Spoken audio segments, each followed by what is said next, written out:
Greetings all. Greetings, good day, ladies and gentlemen. Today, the College of Arts, represented by the Department of English, hosts Dr. Hadil Abdel Hamid, who is an honorary associate at the School of the Humanities and Social Sciences, La Trobe University, and the Casual Research Fellow at Alfred Deakin Institution for Citizenship and Globalization, Deakin University. She is going to shed light on the Iraqi theatre and state's gender norms between creativity and censorship. Dear Dr. Hadil, we are all ears to this interesting topic. The platform is yours. Please. Thank you so much, Dr. Fatima. Thank you. I'm going to start sharing my screen. Yes.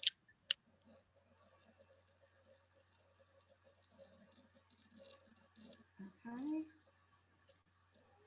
Yeah. Yes, it's all clear now.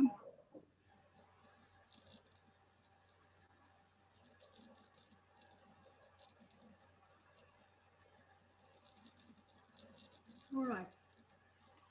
So good afternoon, everyone in Baghdad. Good evening, everyone from here in Melbourne. It's around 9 p.m. I would like first to thank Dr. Sana Al-Gharib, the head of the English Department, Faculty of Arts, at the University of Baghdad, for inviting me to deliver this lecture within the annual program of the English Department. I would like also to thank Dr. Fatima Rahim and Dr. Muhammad Ghazi Sabbar for introducing me and for moderating the webinar.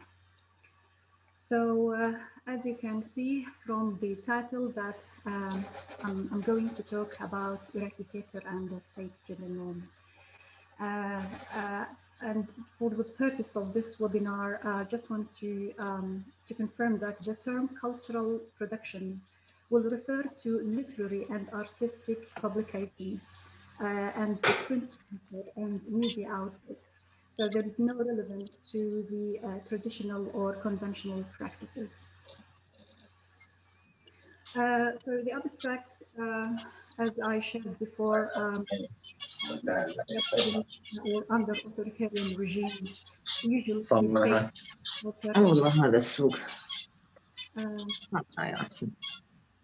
in this culture to consolidate their gender politics.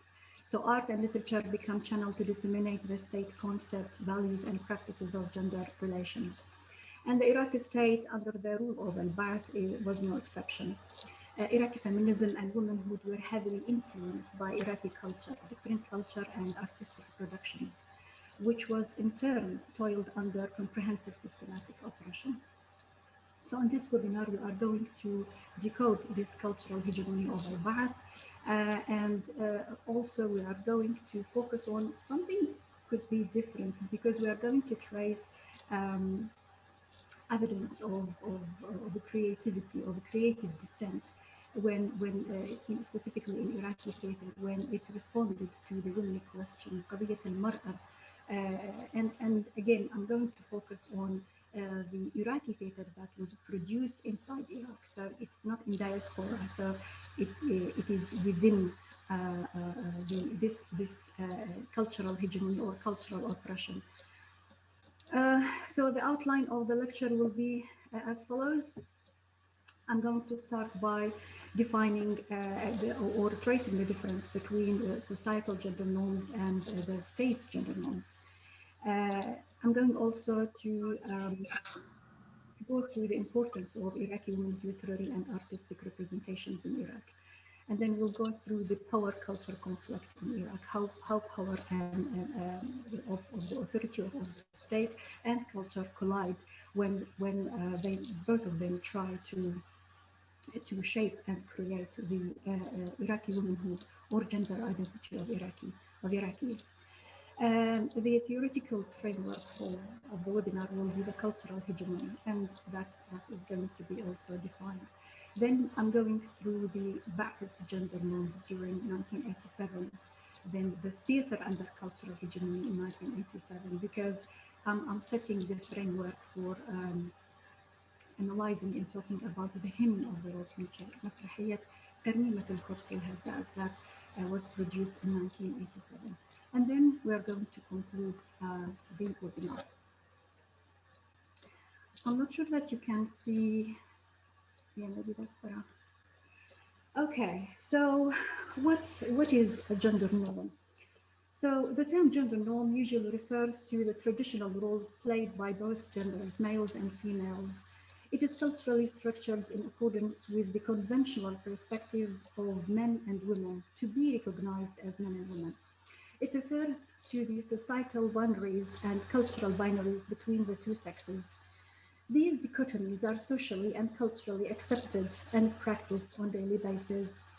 Gender norms create the gender identity that should compulsorily fit within society, whether it is family, community, and the nation as a whole. Sorry. There are specific traditions, whether religious, ethnic, sectarian, or tribal, communal, or societal, that normalize or naturalize men and women's appearance, visibility, behavior, and of course, privilege. Iraqi gender norms are situated within the gender structure of codes of Arabic and Islamic region of MENA, which Middle East and Northern Africa, which by their turn are part of the global patriarchal system that is already hierarchical and exclusionary, as Judith Butler mentioned before. This patriarchal system mainly privileges one gender over the other, men over women, following by this a deep-rooted concept about the biological and physical competencies of men that overscale that of women, or to limit the women's potentials to the biological reproduction of the human race. Now that's the societal gender norms. Now, the state gender norms, on the other hand, while societal gender norms, the source to create them would be the social and cultural traditions and conventions, the state gender norms are usually generated, disseminated, and enacted by the state. The state itself normalizes specific gender codes or practices to be systematically diffused in the society. This comes through a top-to-down discursive discourse of legislative, judicial, and legal manifestations.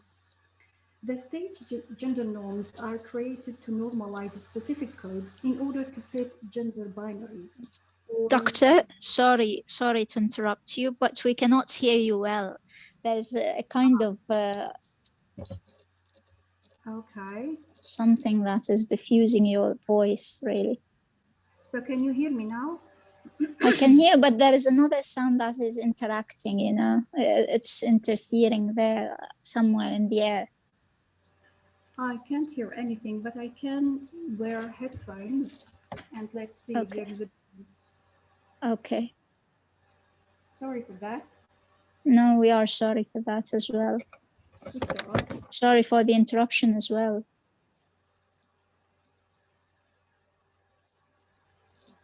Is this better? Can you hear me now?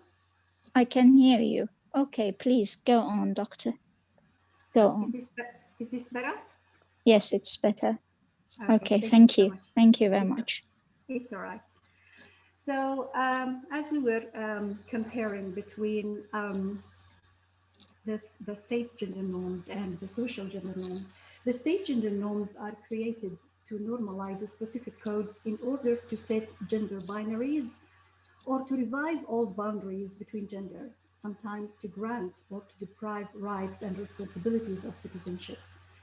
For example, several sociologists and historiographers look at the national project implemented by Al-Ba'ath to empower Iraqi women, which came in early 1970s as a contraction between authoritarianism and women's emancipation. Promoting women's education, for example, showed that it was not due to Ba'ath feminist belief. Zahra Ali sees that women were not perceived as individuals who could exercise their rights to instruction, but instead as mothers whose ideological views held sway over their children. So the state gender norms are enacted to shape the collective, the collective gender identity that should align with the state's vision of the nation. Aside from the legislations and judicial and legal manifestations, The Iraqi state also instrumentalized cultural channels to spread its ideology and to introduce its gender norms. Now I'm going to talk about the role of Iraqi culture in disseminating women's literary and artistic representations literary and artistic representations. During the state-nation building process of the Iraqi state, dating from the colonial period until the present, Iraqi womanhood and the woman costume, قضية المرأة, had been frequently situated under the gaze of the Iraqi state. This gaze surpassed gender politics to involve dictating how Iraqi women should be presented and imagined in literary and artistic productions. One of the famous public debates among intellectuals and the state was introduced by Jamil Sidqi Zahawi, and it was about veiling or unveiling of Iraqi women around 1910. And the debate was to consider whether hijab as a social and political marker of modernity or of nationality. So demarcating women's representations in print culture and arts has been justified as either to maintain or to reconstruct the Iraqi citizenship and Iraqi womanhood also, whether under the ideology of nationalism, pan-Arabism, secularism, communism, or even neo-Islamism. The debate about how Iraqi women and feminism should be depicted and portrayed in literature and art became a national issue. Women's representations and images are utilized by both the state and the intellectual, so it's already under a patriarchal gaze. Simply because women usually embed the continuity of the nation, because they are the producers of the generations, and they become a recurrent symbol to the nation's independence, liberty, and sometimes modernization. Zahra Ali, in the introduction of her book, Women and Gender in Iraq, traces the centrality of women and gender in the process of modernizing the nation. She shows that modernizing the nation means the control over women and their sexuality, which becomes at the core of the national and ethnic process. Hence, literary and artistic representations of women were prioritized during the state formation because Iraqi culture has been considered as a site of power, alongside with the state, religion, and socio-economic dynamics. But in many historical moments, culture has been situated in a conflict position with the state. They intertwine, intersect, and in many occasions they collide. Iraqi culture, including ideology, has played a significant role in state formation, opposition, revolutions, and the emergence of neo-patriarch. Benjamin Isa Khan and Fadi Dawood, in the introduction of their book State and Society in Iraq, argue that with the growing influence of Iraqi culture, the power structure becomes a form of a post-structuralist approach. So there is no specific structure of the power in Iraq.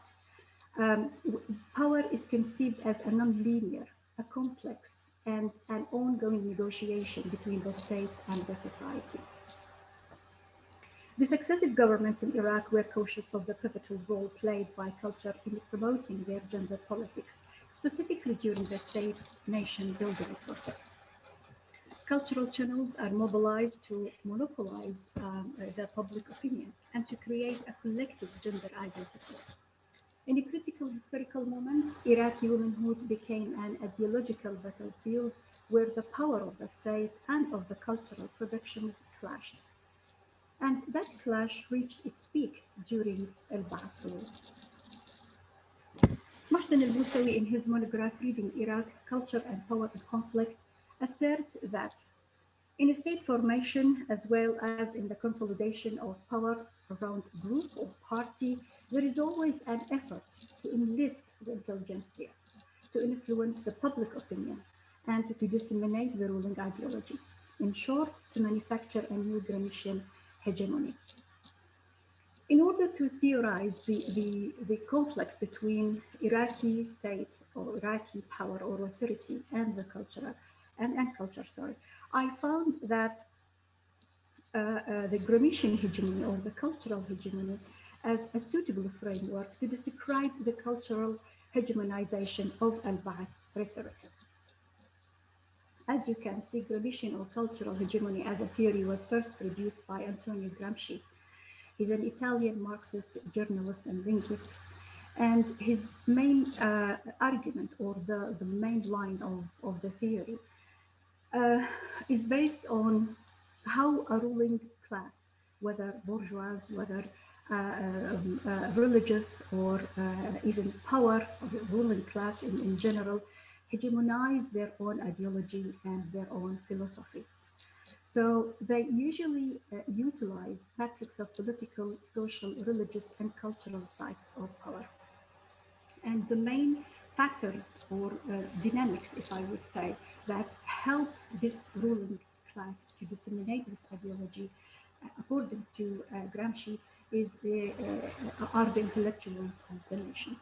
So that's why he divides the intellectuals of any nation into two categories: those who support the ruling class, and he called them the traditional intellectuals, and they are bounded to the idea of the ruling class. And the other category is the organic intellectuals, those who promote counter-hegemonic discourses. So that's his main idea. The word hegemony in Arabic means haymana. It is a type of power structure that is based on consent rather than coercion. The theory suggests that a ruling class, whether political, religious, or economic, usually utilizes cultural, societal, religious, and gender norms to propagate its ideology or philosophy. One of the latest definitions of cultural hegemony is provided by Sarah Sarden, who argues that hegemony is the process whereby one class exerts influence over society so that other classes follow its political and economic projects. This is accomplished when a social force can transcend its narrow interests and universalize them through moral and intellectual reforms. So cultural hegemony comes through granting the public consent over the state's propaganda by utilizing an already existing system of norms, traditions, cultures, or religious appearances. Mohsen al-Musawi argues that to quell dissent and opposition and to repress any mention of social, ethnic, or religious or ideological cleavage, there developed in Iraq a series on invented traditions that boosted national pride, the past glories, patriarchy, and sameness, not only to reinterpret the past and fit it into the institutionalized power, but also to appeal to the populace. So to exert al-Ba'ath ideology resorting to familiar conventions, gender norms, cultural practices, or historical memory becomes a constant type of hegemony because it appeals to the public. It is part of our collective memory and national identity. But when the ruling class fails to create hegemony through consent, it resorts to coercion to enforce its ideology and national project. So culture then is controlled by the state, and the counter narrative or rhetoric is silenced, and then the coercion exceeds the consent. Gramscian hegemony also can create a counter hegemony. When the organic intellectuals, those who dissent the state's hegemony and resist its narrative, they fight back by producing their own version of the political and cultural climate. And that happened in Iraq under al-Ba'ath authoritarian regime. So that is the theoretical framework of al-Ba'ath cultural hegemony. As the webinar is shedding light on the period of the play, which is the Hymn of the Rotary Chair that was produced in 1987, so let's go back in time to Iraq in late 1987. And let's have a close look at al-Ba'ath gender norms and its cultural hegemony. It was the 7th year during the Iraq-Iran War, which started in 1980 and ended in 1988, the longest war in the 20th century. Iraqi state had mobilized the nation by gendering the war discourse and narrative. The Iraqi society was highly militarized, and women's increased participation in the public sphere to replace male soldiers coincided with the further militarization of society and a glorification of certain types of masculinity: the fighter, the defender of his nation, and the martyr. By that time, the national discourse shifted from the Gendered National Development Project that celebrated the efforts of women and empowerment to an open invitation to exclusively eulogize masculine and virility paradigms. Nadia Sadiq Al-Ali accounts for that shift by the fact that war had extended a longer time than expected, and Iraqi men were being herded to their deaths. Therefore, the regime had to boost their morale by stressing male heroism and strength, and for the female honor and dependence on men. The gender demarcations under al-Ba'ath at that specific time were reinforced because, as Achim Roder argues, the national agency was masculinized. So despite the fact that women were the ever supporters, reproducers of the nation, the breadwinners, the caregivers of the family, and they constituted at least 65% of the labor force. Under the hyper-masculine climate, how did culture respond, specifically theater and drama, to that state normalization of women's auxiliarity and supplementary role? And how did it respond to that hegemonic culture of masculinity and co-option? Cultural hegemony can be traced during 1980s in Iraq very easily. There is a dominant literary and artistic portrayal of Iraqi men and women, which was appropriated by the former regime. War drama abounded with the portrayal of Iraqi women as the subordinates of male figures. I borrow Miriam Cook's view about the recurrent literary depiction of Arabic mothers during war times, and that is taken from her book Women and the War Story. I think it was published in 1998. She said that these figures could be Mater Dolorosas, the weeping Madonnas, the patriotic mothers, the ever-ready womb for war, the Spartan mother, the journalistic mother who prefers her son's dead to be defeated. And there is a huge body of Iraqi plays that presented such images, dominated the mainstream stages in Iraq. They didn't only mobilize Iraqi women to the political cause, but they also mobilized the Iraqi family by dictating how the Iraqi family should respond to war crisis. However, there was a counter-hegemony traced in many theatrical productions that challenged the cliched representations of women.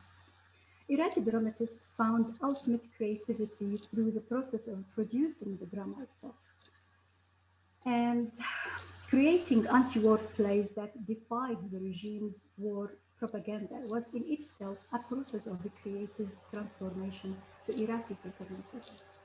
They worked to speak up about the unknown, but is hidden and not discussed, and bring it from the invisible and silent sphere to the visible and wide open sphere, and share it on the stage with the public. Under that cultural oppression, the challenge was to produce these dissenting dramas, because it offered the Iraqi theater makers the chance to create their self and artistic recognition. These anti-war plays offered them a dramatic space in which they commanded power denied them in reality.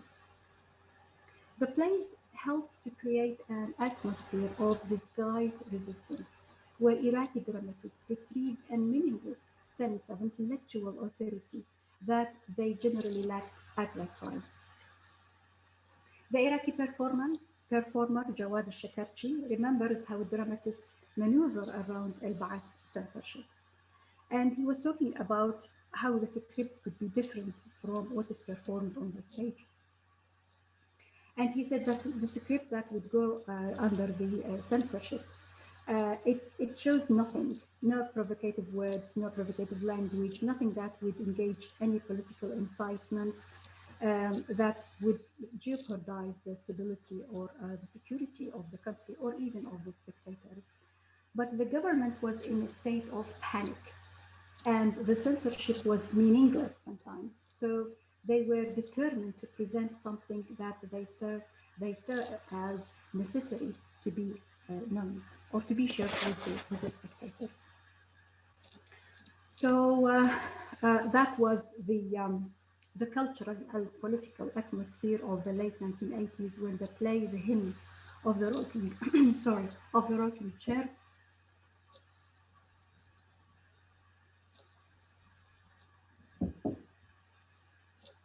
was first produced. The play was written by the late Iraqi playwright Farouk Mohammed and was directed by one of the Iraqi avant-garde theater makers, the late Auni Karimi. The two women performers were played by Miss Anam Batat and Dr. Akbal Naim, and it was performed at the Forum of Theatre, Muntada al-Masrah. It's a non-mainstream small house theatre with a capacity of only 25 people. It's really hard to talk about the hymn of the rocking chair, Tarnimat al-Kursi al-Hazaz, without mentioning the background of Auni Karumi. He stood out as an experimental theater maker and academic who belonged to the third generation of Iraqi dramatists. Karumi finished his postgraduate studies in Europe and came back with a vision to modernize the Iraqi theater during the 1970s. He set the praxis and foundations for a domestic, non-Aristotelian, non-realistic drama, which was set before him by the first and second generation of Iraqi theater makers. It was mainly realistic and naturalistic drama presented on the Iraqi stage.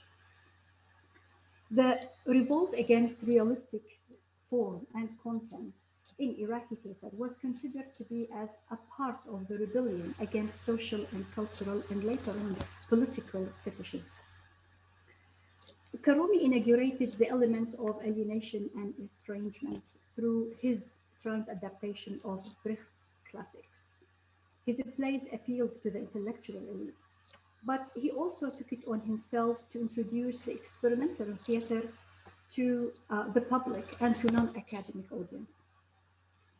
The Iraqiness of the themes and sometimes heavy use of colloquialism guaranteed Karumi a positive reception from the public and the intellectual audience alike.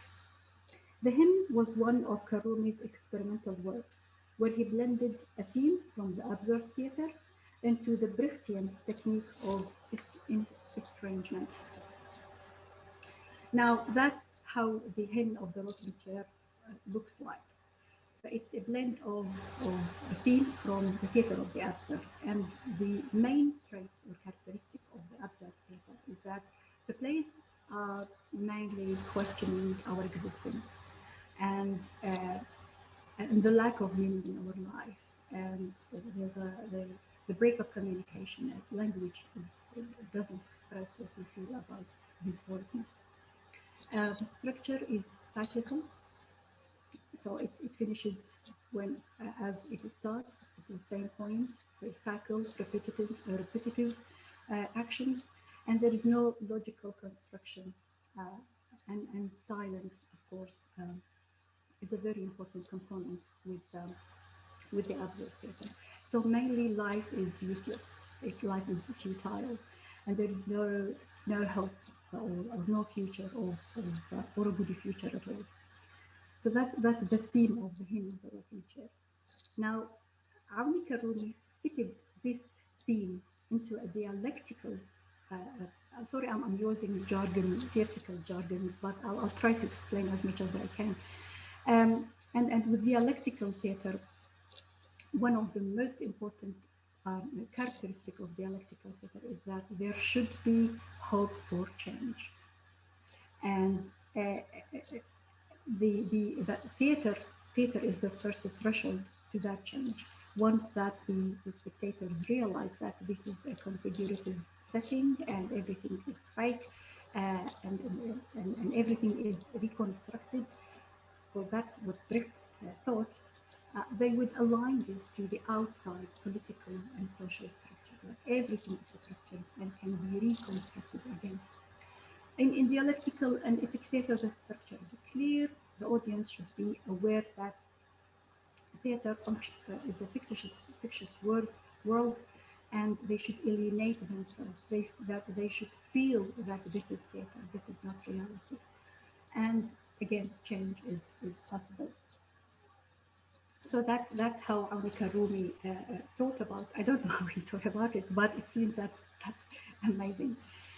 The synopsis of ترنيمة الكرسي الهزاز, the play presented two young Iraqi women, Rajiha and Maryam. I think Rajiha was played by Dr. Iqbal Naim, and Maryam was played by Miss In'am al-Battab.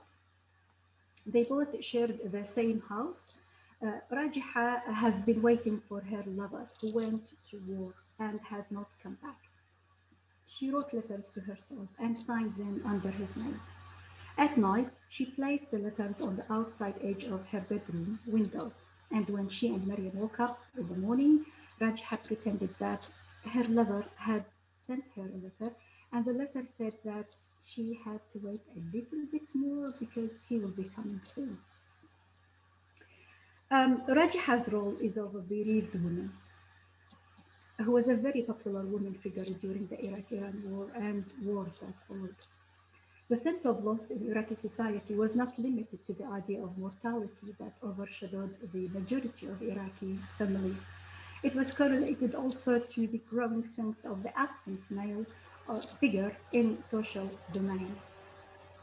Rajiha is a young woman who relentlessly is waiting for her lover to come back. She believes that he will one day. The second character is Maryam. She is a former singer, and despite the fact that she is still young and energetic, she stopped singing a long time ago.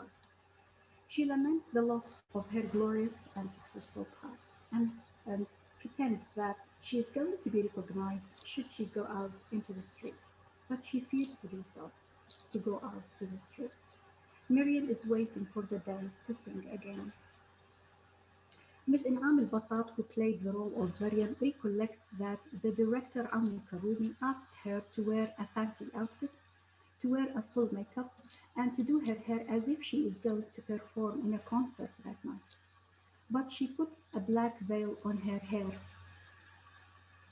a black veil that is usually used by old women to cover their hair and sometimes half of their faces. Maryam sings two short songs during the play. The songs were written by the Iraqi poet Aryan Said Khalaf, and it was written in a colloquial Iraqi language, while the play was written in standard Arabic. And when she sings, her voice is still mesmeric, and she looks very beautiful. But each time she sings, she stops abruptly with panic, and she looks behind her back, fearing that someone might be listening to her, and she claps her mouth with her two hands. She's presented as a forgotten artist, as if placed under house arrest. The panic she feels when she's singing reflects the dilemma inflicted upon Iraqi artists, innovators, and intellectuals who were culturally and politically oppressed. Her creativity is handicapped by censorship. She is in, so to say, an intellectual suspension, unable to manifest her genuine artistry, and at the same time refuses to offer lip service to the regime. Both women are waiting for something to happen. And while they wait, they repeat a daily routine and recall memories. They question their existence, they curse each other, and share their fears of the outside world. They pray, they sing, they cry, and then go back to their rooms. They repeat the same actions every day. The play showed verbal and physical circular reiterations. Dr. Iqbal Naim, who played the role of Rajiha, reflects on the technique of repetition by saying that Rajiha and Maryam's anxiety was a response to the frustration that the Iraqi people were experiencing during war, but they dared not to talk about it in public. These two women characters underscored the process of waiting that consumed Iraqis' lives. At some point, Iraqi people realized that this war would never come to an end, which provoked a sense of purposelessness and futility of existence, and perpetuated a general climate of despair. The process of waiting was sensitively centered in the Iraqi collective consciousness. The figure of Rajiha and Maryam bring to mind the two male figures of Vladimir and Estragon in Samuel Beckett's absurd play Waiting for Godot. The circular circular and non-linear plot, the central theme of waiting, the recurrent moments of silence, and the absurdity of their conversations, of two people hopeless, of two hopeless figures who spent their lives waiting for someone, waiting for something to happen and change their lives. They represent their actions. They repeat their actions, dialogues, questions, and answers. Women who were traditionally expected to be the source of life and the human continuity and hope are represented as hopeless and barren. Rajiha and Maryam jeopardized the female national representation of Iraqi women as supportive figures during their time. Both female characters are aimless, they are frightened and uncertain of the future.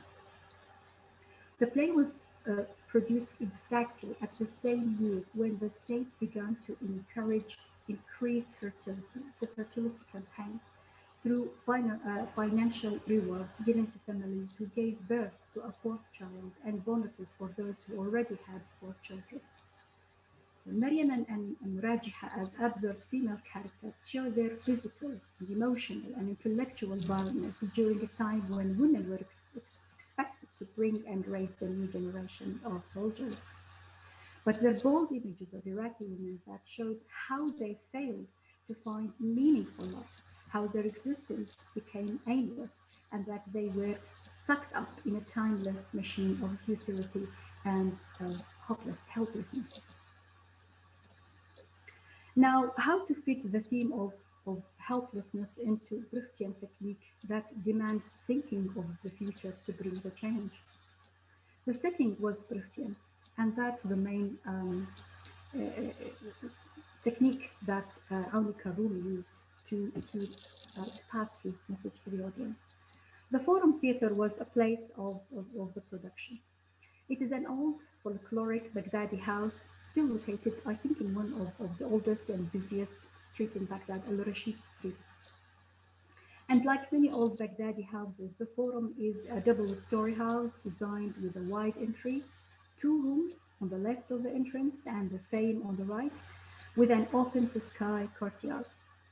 There's one main staircase that leads to the second level where the Shanashil is located, and there is a Shanashil also that faces the interior hall. Auni Karumi and the playwright Farouk Mohammed appeared to welcome the audience. Karumi carried a tray filled with lit candles, lollies, and henna, while Farouk Mohammed sprayed rose water at the audience as they came into the main hall. The capacity of the theater is about 25 persons.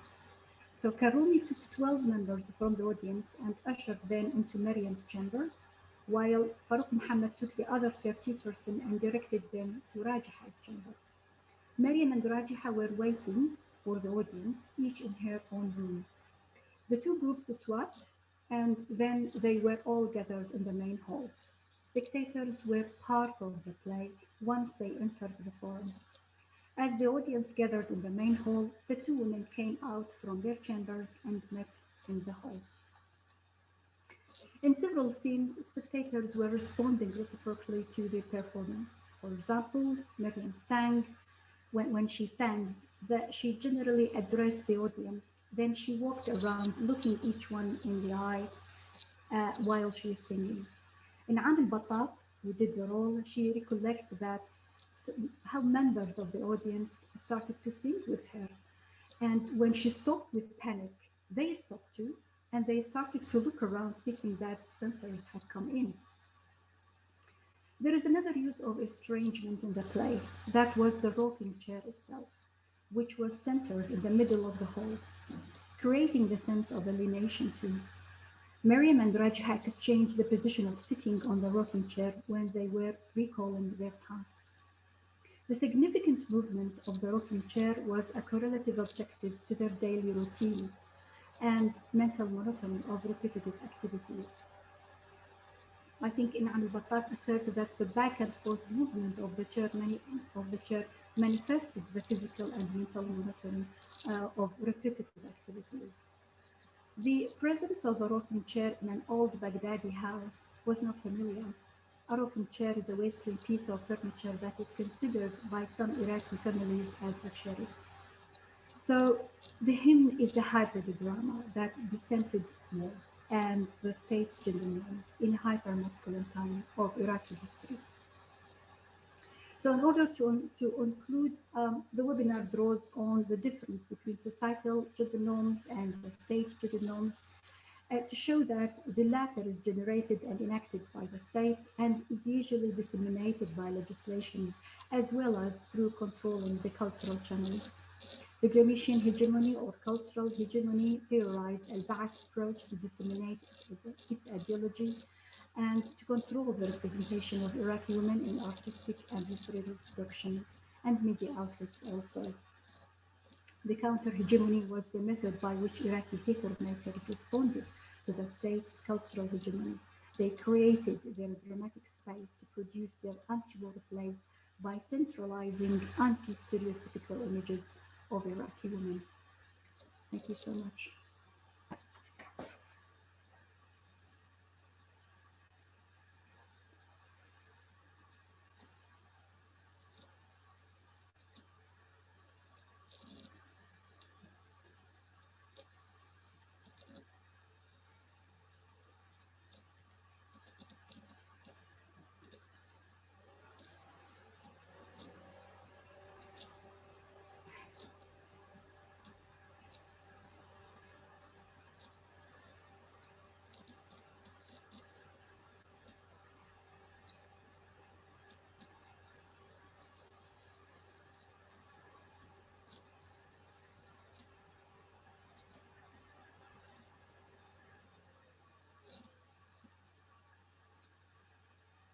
Yes, sure, of course. Please do. If there is any question, I will be happy to respond.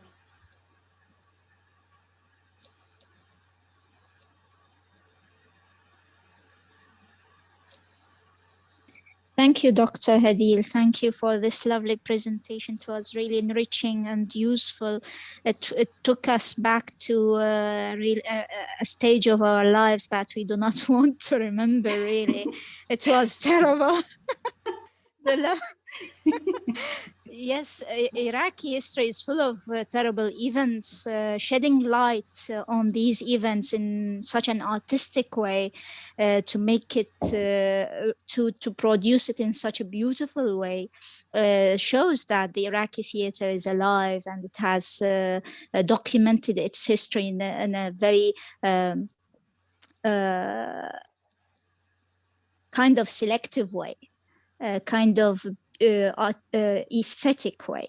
Now we listen to the audience, their comments and the questions. If they have any, please raise your hand so that we select.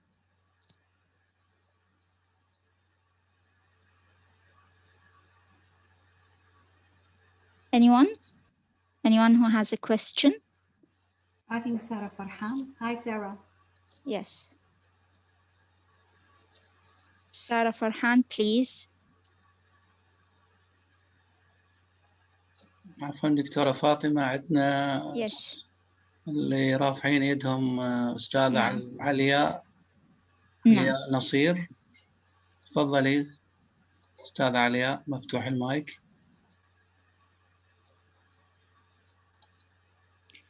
I do not see the hands raised. Hi, hello, Dr. Fatima. Hi, Hadil. Hi, Dr. Hadil. Hi, Dr. Alia. How are you? I'm all right. Hi, it's really lovely to see you and to hear you again. Oh, I miss you so much. Thank you so much. Me too. I'm just like Dr. Ghayath has just said, I wish we are in front of you so that we can clap for what you have presented. It is really wonderful. Of course, you know how much I appreciate your work and how much I have really, really a great appreciation for all what you are doing there in Australia. Hopefully one day we can continue what we have started already. I just want to add to whatever you have said. Auni Karumi's play is one of the wonderful play that I've studied before, and I would like to add and I think a question. Maybe you can share that with me later on. Auni Karumi play is one of the plays that has breaking lots of barriers in the Iraqi theater. One of them is the illusion of theater, the fourth wall. There is no fourth wall, and I think the proximity that you have just drawn upon between the absurd theater of Samuel Beckett's Vladimir and Estragon and Maryam and Rajha is a quite excellent way of putting the whole thing in together. I just want to, I think it's not an objection, but with the epic theater, Brecht asserted the idea that it's theater. There is a fourth wall. The audience are apart from the characters.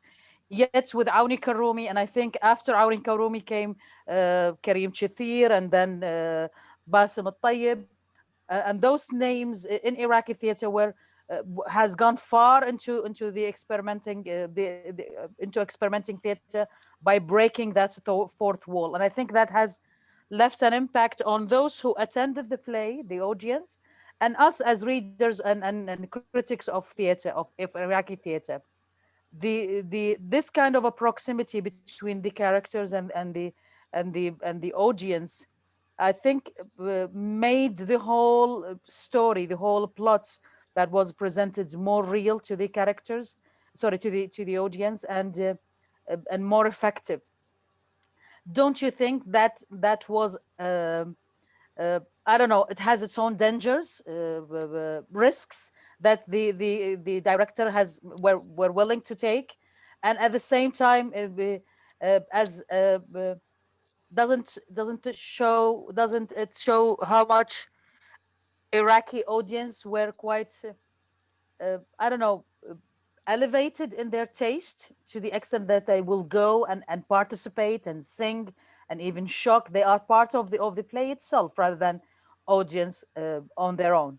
Uh, and that's, I think you can elaborate on that later better than me because you are in the whole thing armed with everything that you need to say right now. And thank you again, Hadil, and I wish I can talk to you more maybe later on. Okay, thank you, Dr. Fatma. Thanks, Dr. Sana, again.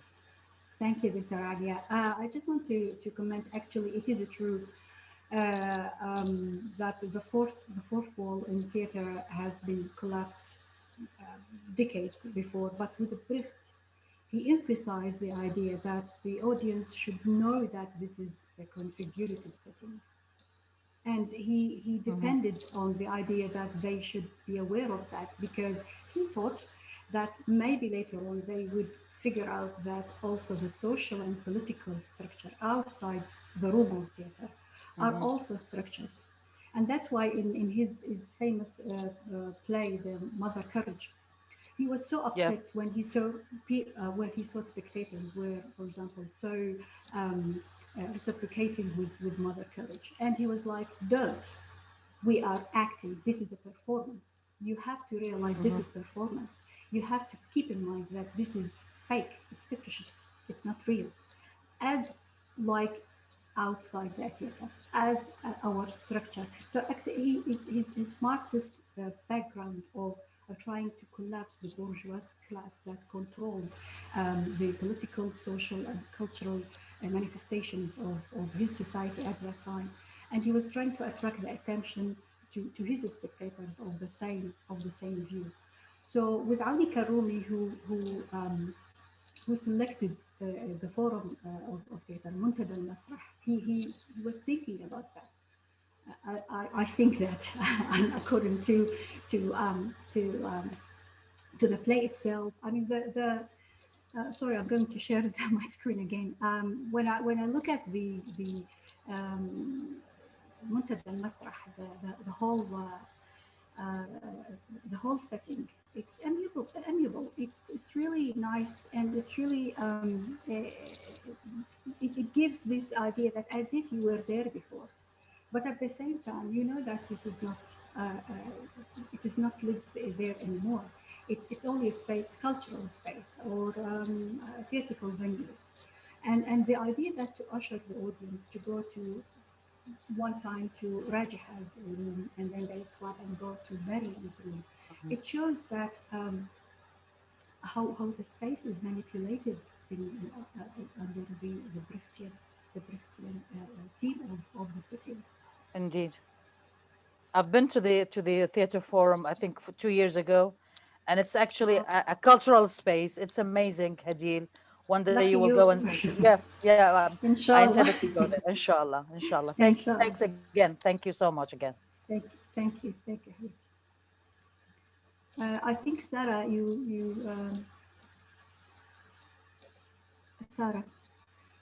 Sarah says that the mic is muted by the host.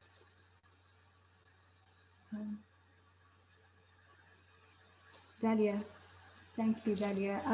Well, I'm working on the book right now. It's part of the book, but I can share with you a couple of things, the slide if you like.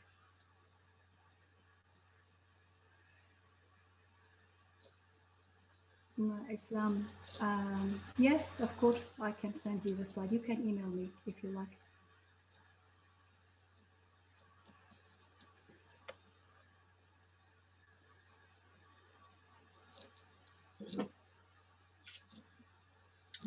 دكتورة السؤال من الدكتورة نجية. دكتورة نجية تفضلي.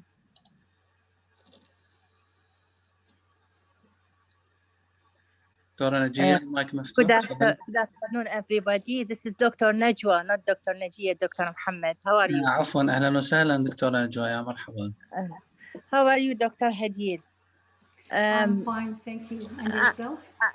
Actually, I don't have a question, though the lecture was very interesting and enriching at the same time. Thank you very much for this enriching lecture. But I only wanted to greet you, if you remember me, Dr. Hadid. I am the one whom you helped in my PhD dissertation, remember? Yes, of course. Ahlan wa sahlan. Yes. Hi, Dr. So Najwa. Nice meeting you. Nice to meet you again here. And I just want to thank you again for your help and to greet you among us here. I hope this will be will have you much more times in our department and in such meetings, beautiful meetings. Thank you very much again, Dr. Hadid. Thank you. Thank you. Thank you, Dr. Najwa. Thank you. Thank you so much. Dalia, I don't know why you are muted actually. Maybe the host has muted you. I don't know. طيب دكتورة أيضا سؤال من يعني للأسف الأسماء مجرد رموز مال التليفونات يعني ما مخلينا أسماء. أستاذة إسراء جلال تفضلي أستاذة إسراء.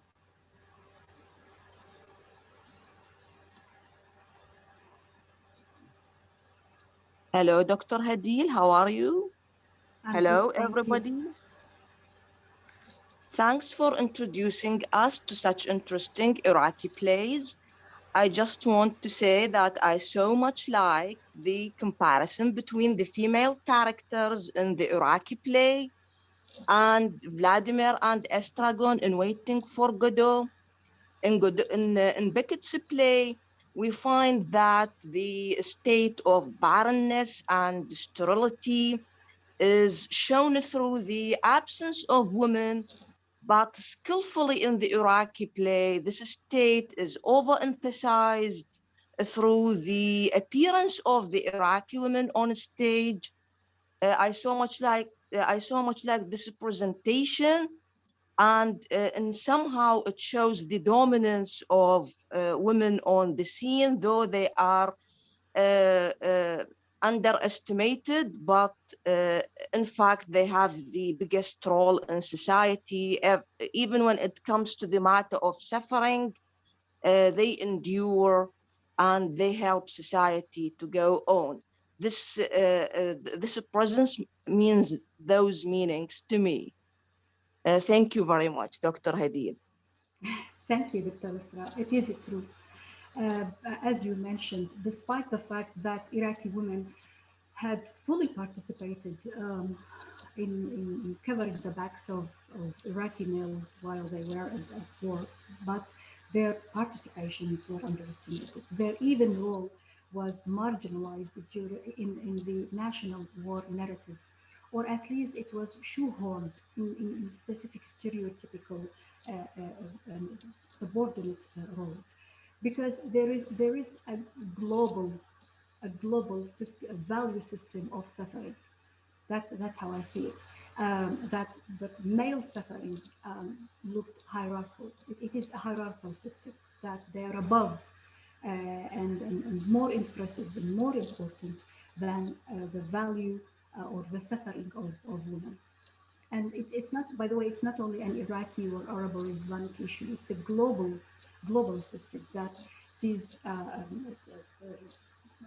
women in a specific class or category that most of the time lower than that of men. And as the idea of relating Rajha and Maryam to Vladimir and Estragon, that's what I find really fascinating about the hymn Al-Tarnima. How did he think about that? And specifically at the same year, 1987, when the fertility campaign was so popular at that time. And so many women responded back by having more than 4 children, 5, 6, because there are financial rewards. Now, Auni Karumi presented something totally, it's not only different, he actually, the whole image defied and challenged what the state saw at that time as the norm, that any woman should be the biological reproducer of the nation, because we need a new generation of soldiers. While what we see with Auni Karumi is a play are 2 helpless, hopeless women, and they are uncertain about the future. They cannot remember what happened yesterday. They don't have any predictions of the future. And so how can I fit these 2 female figures within the war rhetoric hegemonized by Al-Ba'ath? They, of course, they are odd by all means. So yeah, I mean, he's an avant-gardist. He's a person who thinks really ahead in the future, and that's why Al-Tarnima is still discussed, is still researched and investigated. Yes, thank you, Dr. Isra. Thank you, Dr. Isra. Yes. Sorry, I think Dalia, maybe if you raise your hand, that's why you are muted. I'm sorry. Naam, she wants to have a question. Naam. Dr. Muhammad, will you please unmute Naam? اوكي دكتورة، مفتوح المايك مالتها، تفضل. دكتورة نعام تفضلي، المايك مفتوح لحضرتك.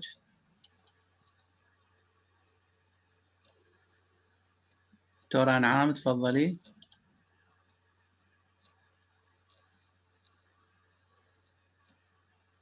Yes, thank you very much, Doctor. So, sorry. We hear you, Dr. Naam, we hear you. Please proceed.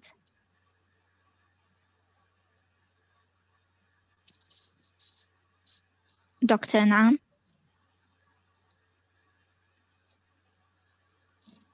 دكتورة أعتقد عندها مشكلة بالصوت يعني، أو الاتصال بطيء. نأخذ شخص آخر، أستاذة دكتورة داليا تفضلي. دكتورة داليا تفضلي. Thank you so much. Thank you so much for giving me the floor. And thank you, Dr. Hadil, for giving me this opportunity. And congratulations on your illuminating and informative presentation.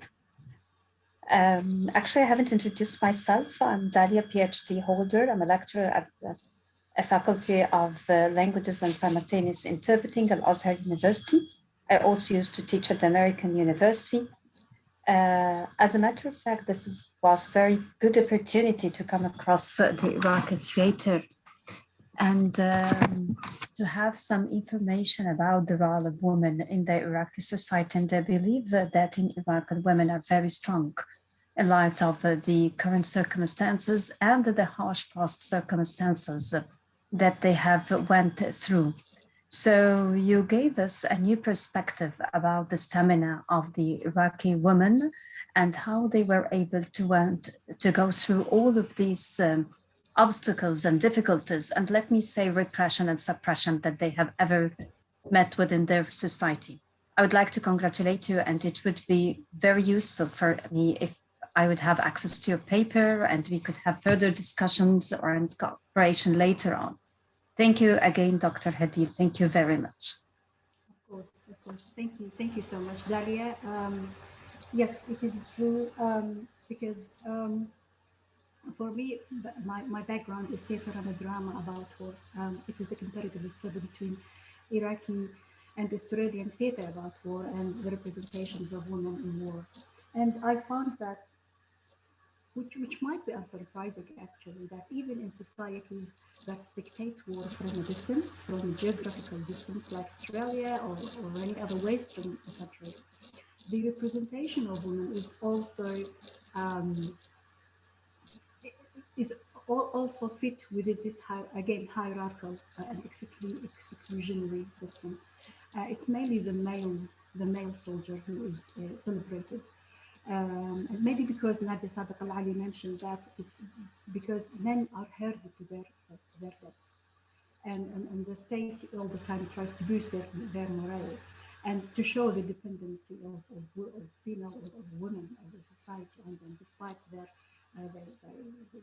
their disappearance from the domestic and social domains.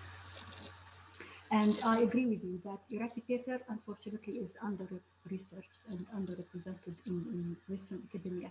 I prepared a couple of things to share, but I know that time is really limited. But I wanted to give a very general background about Iraqi theater. Maybe later on, I don't know. But yes, I'm a big fan of Iraqi theater, and I'm trying my best to share knowledge about this cultural venue as an institution and as also cultural space. Thank you, Dalia. Thank you. I think that Dr. Alia has another question. If anyone else has no question, then we will let Dr. Alia have her question asked. Okay, I think no one else is raising a hand. Please, Dr. Alia. Sarah, I think. Sarah is there. I don't have a question. I just want to draw your attention that if Professor An'am can come back, because I think Hadil will really benefit from her. Professor An'am was one of the people who attended the play Tarnimat al-Kursi al-Hazzaz in person, and she wrote a critical article about it. So I think her feedback to our session today will be useful to both us as listeners and to Hadil as a researcher, because she is one of the first-hand witnesses of the actual play. So I hope that Professor An'am would come back so that she can give us her feedback. She's there already. Please, Dr. Muhammad, unmute Dr. An'am. Ustad Muhammad, نعم افتح دكتورة، مايك. المايكات كلها فتحتها، أي شخص يقدر تمام. يتكلم بسهولة. نعم. تمام. Please, Dr. An'am. Okay. Thank you, Dr. Alia. Dr. An'am, if you have a... Yes? Yes, Do you hear please. me? Yes, we can hear you. Yes, we can. Yes, please. All right.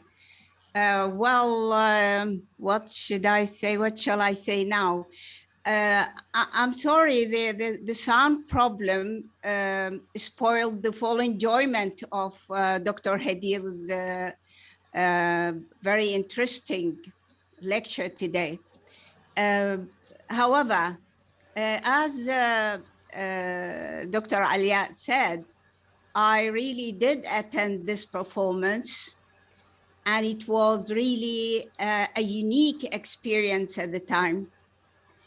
It was for the first time that I and we, Iraqi audience, attend a performance where it was Muntada al-Masrah, where there was no curtains that separate the scenes. The scenes were intermingled, which gave Dr. Auni Karumi a beautiful, the space of this Muntada al-Masrah, this place, gave him a unique opportunity to experience with how to invest with this extraordinary space, which matched beautifully with the theme, with the absurdity, the absurd attempt of both Rajha and Maryam they think they were waiting for something, but nothing appeared, nothing came, nothing went. So what I wanted to say and ask Dr. Hadil is how, well, I expected, or should I not, in her lecture, a comment on the capability of this unique, this extraordinary director in investing the space. This actually, I remember when I left the performance at the time, I felt I couldn't explain my feeling. I couldn't express myself. I couldn't find the words suitable to explain myself. It was really something unique in the full sense of the word. We lived, he took us, he invited us to live the dilemma of both the ladies in a way that he left us days and days think of this horrible dilemma of them, which is actually the dilemma of the Iraqi people in general. So I thank you very much for this opportunity, for me to give me the opportunity to talk about my experience as an audience. And thank you very much, Dr. Hadil, for making me remember this unique sort of feeling and experience. It was unique in the very full sense of the word. Thank you very, very much. Thank you. It was a bit of the past, which is really unforgettable. Thank you very much. Thank you, all of you. A lot of thanks for you all who organized this and gave the opportunity to Dr. Hadil to show her beauty as well. Thank you very much. Thank you, Dr. Naam. Thank you so much. Thank you very much. Thank you so much. I think I should thank you because you are now a source, second source of the play. And of course, we are going to have so many conversations about how did you see the play, because unfortunately the script doesn't survive intact, and that's another systematic negligence as I see of the governments, because of successive governments in Iraq that didn't take good care of intellectuals, theater makers specifically. They didn't even support and help theater makers, playwrights, directors to keep their own scripts, to organize it in any type of organization or archive. But yes, you are right. The space is very important. I think the Muntada al-Masrah, the forum of theater, is also a space for experimental. It's for experimental theatricality. It's away from the mainstream. I find it a space where Iraqi theater makers and dramatists resort to express their freedom of creativity, or over power over scripts, over performance, over the setting that they lack outside the space of theater. They feel that they need to do this to express their anti-war views in a way or another.